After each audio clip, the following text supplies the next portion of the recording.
I want to thank Frazier for thinking of this, and also his wife, my cousin Betty.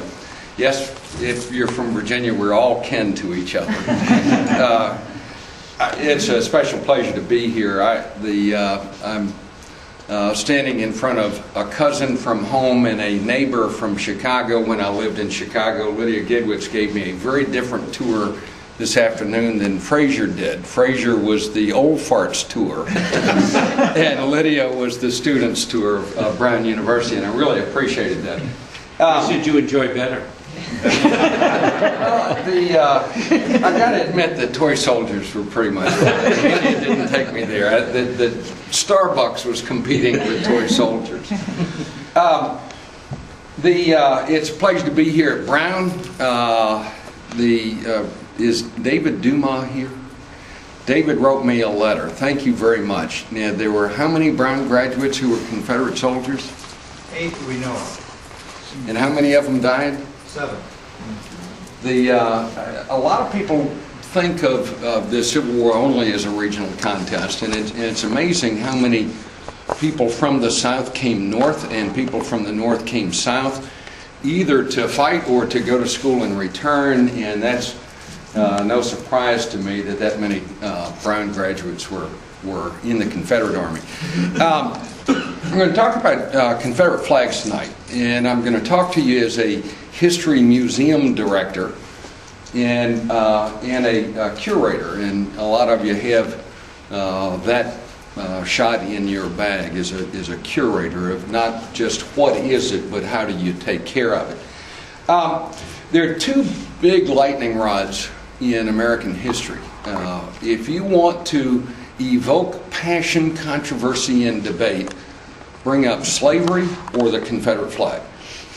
Out of everything that's happened, you folks here in Providence and at Brown know the controversy with regard to slavery. You've been fighting through that fight for the past decade or so. And the Confederate flag is something that we certainly deal with at the Museum of the Confederacy. You see, there's only 1,300 Confederate flags that are known to exist, and 510 of them are in our collection. So you cannot bring up the Confederate flag without coming to our museum. Our historian just recently wrote a wonderful book about the Confederate flag entitled "The Embattled Emblem" that your friends at Harvard University Press recently published. So we're going to talk about the flags and flag conservation at the Museum of the Confederacy. First, a few words about the Museum of the Confederacy. It was started by a group of ladies. The Hollywood Memorial Association started in 1866, 1 year after the war ended. We all know about the national cemeteries that were created after the war. And Congress mandated you go dig up all the dead soldiers from the battlefields across America and rebury them in the national cemeteries if they were Union and if they were white. But black Union, don't put them in the national cemeteries, and clearly don't put Confederates in the national cemeteries. So memorial associations, ladies, started digging up all the Confederates. And this group, the Hollywood Memorial Association, dug up 50,000 bodies and reburied them at Hollywood Cemetery. By 1890, they had pretty much done their deal. And because everybody that they could find had been found, dug up, and reinterred, and they were saying, what's next? Well, this is the White House of the Confederacy in the 1880s. This is the executive mansion of Jefferson Davis during his presidency, and you see it there as a schoolhouse. It was a schoolhouse from 1870 to 1890. 600 school kids had beat it up pretty badly, and they were going to rip it down to make room for a new schoolhouse. And the ladies said, no, let's save the White House. And at the same time, you're 1890, it's 25 years after the war. They're saying, let's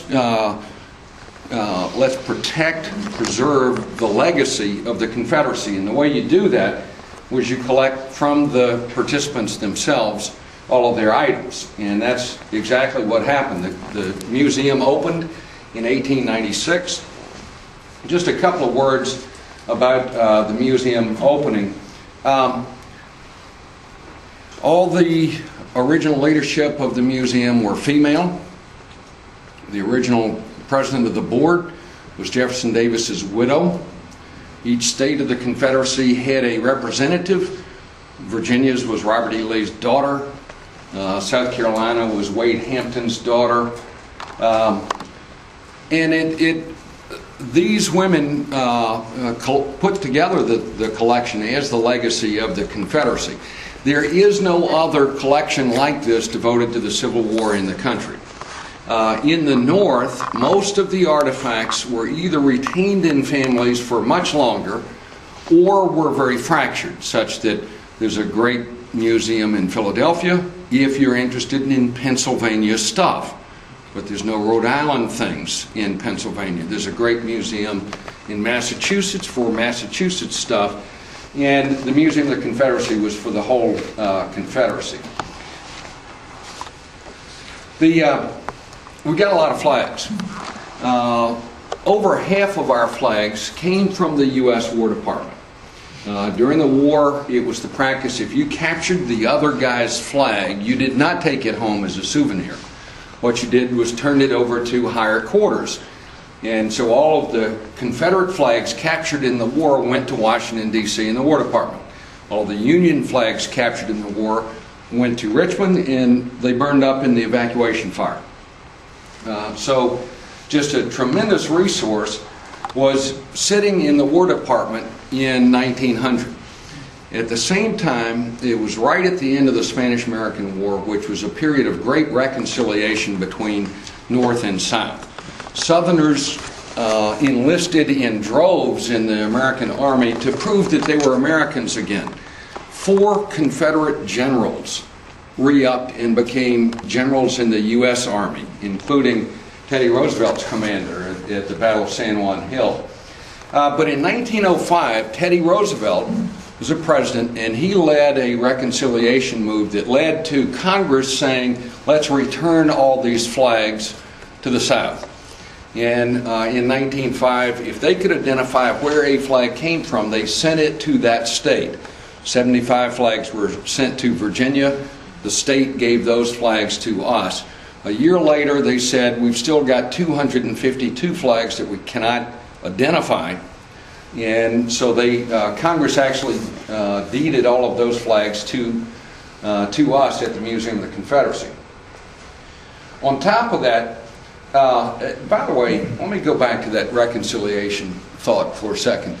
That was also the time where what historians refer to as a curious dual patriotism arose, in that many Southerners were dyed-in-the-wool Confederates and the most patriotic folks that you could find, patriotic American folks that you could find.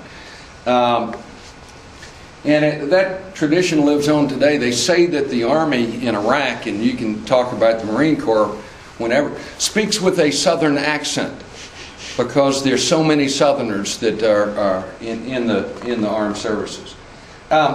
At any rate, on top of the flags donated to the museum, from Congress, were another 200 plus flags donated by individuals who owned singular flags. And we now have 510 flags. Now, this is a wonderful asset. These flags are worth between $500,000 and $1 million a piece. So you can do the math and see how important the flag collection is. This is the first flag donated to us by the Rockbridge Rifles. That's Rockbridge County, Virginia.